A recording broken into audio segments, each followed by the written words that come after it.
आता मला गाड्या चालवायला पण आवडतात आणि मी गेमर पण आहे. तर माझ्या डोक्यात असा प्रश्न आला की तुम्ही जसा गाड्यांसाठी समृद्धी महामार्ग बनवला आणि बरेच हायवे बनवतायत, तसा माझ्यासारख्या गेमरला त्याचा हायवे म्हणजे इंटरनेट आहे. तर मी बघतो की महाराष्ट्रामध्ये बऱ्याच खेड्यापाड्यांमध्ये, ग्रामीण भागामध्ये तेवढं पॉवरफुल इंटरनेट अजूनही नाहीये. तर आम्हाला लॅग फ्री सर्व्हिस आणि चांगल्या क्वालिटीची स्ट्रीमिंग कधी करायला मिळेल?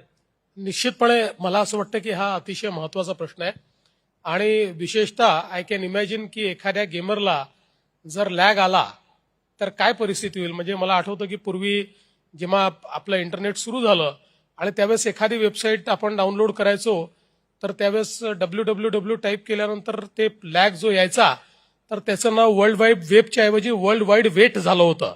तर तशा पद्धतीची परिस्थिती आता आमच्या गेमर्सलाही सहन करावी लागू नये याकरता अगदी शेवटच्या गावापर्यंत आपण फायबर घेऊन चाललो आहोत. जवळपास आपलं 70% काम झालेलं आहे.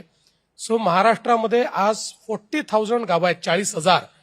या 40,000 गावांमध्ये आपलं जी फायबर आहे ती आता पोचते आणि ती पोचल्यानंतर त्या ठिकाणी आपण चांगल्या स्पीडचं, चांगल्या बँडविड्थचं आपण त्या ठिकाणी कनेक्टिव्हिटी जी आहे ती निश्चितपणे उपलब्ध करून देऊ.